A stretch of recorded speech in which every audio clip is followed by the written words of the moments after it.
Hello, hello. So I'm going to explain to you the buttons that are most important on your camera and how to put your lens off and on, all the little nitty-gritty important things that you need to know so that way you can troubleshoot whenever you are outside shooting in manual. These are just important things that you should know before you just go outside with this black thing in your hand. So let's dive on in. I'm going to show you all the things quick and simply. So I'm starting on a Nikon camera. This is a Nikon D5100, but if you have a Nikon that is anywhere from a D3100 to 7100, the settings are pretty much going to be the same. So just refer to this and let it help you. First things first, you want to make sure that you are in manual mode right here. So if you're on any of these other ones, make sure you are in M manual mode on your camera.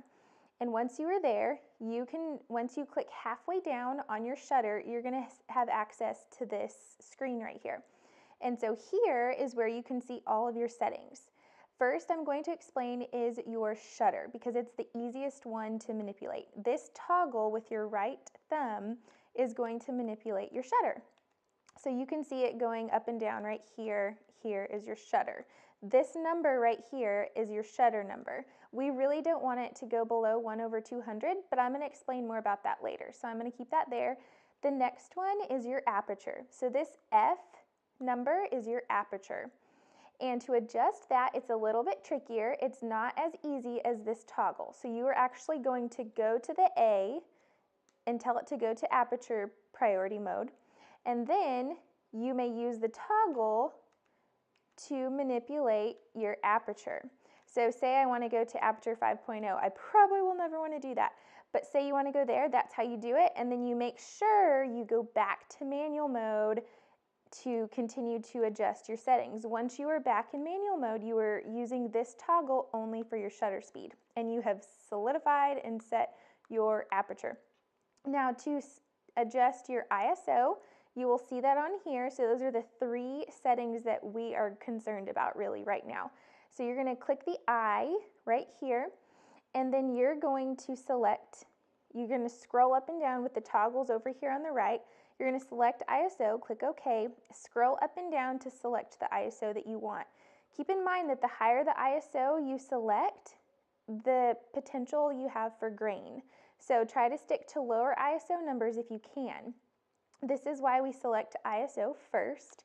I'm going to put it at 200 just because I'm at 200 to show you in this video. So we have selected manual mode. I've shown you how to manipulate your shutter, how to manipulate your aperture by going to aperture priority and using the toggle. I've shown you your ISO. Now I'm going to show you a few other settings that you have access to on this screen. So it is important, just note, I'm not going to go into too much depth in this video for this, but this is where you can also make sure that your photo quality is in RAW. Just select RAW and I'll explain why later. Your white balance should be in auto. Select that, I'll explain why later. Okay, so here we are. To continue furthermore on these, you can either press halfway down on the shutter or you can press the info button here at the top and it will show this screen also. So here we are. Whenever you look through your viewfinder, you're going to see little red dots that are within your viewfinder. Now you can toggle those dots around with your arrows on the camera right here. Whenever you look through your camera, go ahead and look for those. If you do not see them, then you probably need to turn them on. So what you're going to do is come to this little metering bar, the AF area mode. You're going to click on it and select single point AF. So that's how you can turn them on. It will probably be helpful for you to have it in AFA, which is autofocus automatic. Basically, your camera is going to be making the decisions for you as far as focusing. Now to go a little bit more in depth here, if you can wrap this, if you can understand this right now, this is more of a bigger token to understand. So auto is going to be the easiest for you right here. Whoop, whoop, here we go. The AFS is a single focus mode. So if someone was standing in front of me and they weren't going to move, then I would have it in AFS, okay? And that way I'm telling my camera, okay, this person is staying where they are not moving. But if I was taking a picture of a bride and groom walking down the aisle toward me, or or a couple that was walking toward me during their engagement session, I would want continuous, AFC, because I would be telling my camera, okay, hey, so this subject is going to be moving toward me, just to give you a heads up, so that way you can make sure that you are on point with your focusing, okay? But for the most part, right now where you are, AFA is going to be perfect. Going a little bit more in depth on where to find these settings elsewhere, if you click on your menu and go to the camera right here, you're going to see that's where you can also adjust your image quality to RAW, and that's where you can also adjust your white balance. And then when you go back to the left and come over here to your bar on the side, when you go to the wrench, that's where you will see format memory card. Now this is really important because you want to format your memory card every time you put it in and out of your camera and after every time you upload photos. But it's also important because you don't want to accidentally format your card or erase your card is essentially what that means if you haven't already uploaded them. So do know that this is where the format memory card is because you want to do it, but you don't want to do it on accident. So those are some important things to note here. And then as always, this is the playback button if you want to play back and look at your pictures here. Do know that you can zoom in and out whenever you look at a photo to make sure if it's in focus or not.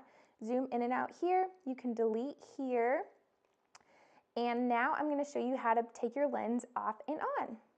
Okay, so do note that there's going to be a switch on your lens and it's going to have an AF option. You always want it on AF, not the M, because you want it to be an automatic. You want your lens to automatically focus, but you want your camera to focus manually. So your lens will always be over here. If you ever take images and they're blurry and they're not focused, always check this first to make sure that you haven't accidentally switched it. Now my camera has two places here. You want it to be in manual mode here, and then look on the side of your camera to see if you have this. If you do, you want this to be AF also. So this is going to be M/A for the auto, and then this is going to be AF also. Note your camera will be, this looks different, in manual mode, but your lens and this right here are going to be automatic. Okay? Okay. Do you feel confident? You totally should. You have all the tools that you need. So now that you know where your ISO, your aperture, and your shutter speed are, those are the most important things. The other things are kind of boring to know, but they're good to note and have access to and be aware of in your camera, on your camera, so that way whenever you're out, like I said, you're going to be confident and know how to troubleshoot. Feel free to refer back to this video if you ever are confused or forget which toggle is shutter speed or aperture. This is kind of the meat and potatoes to make sure that you go out confidently. So I believe in you. I promise you've got this. So let's go ahead and jump into the rest of the capture course and continue to learn more about ISO, aperture, and shutter speed and how they create exposure. So let's do this.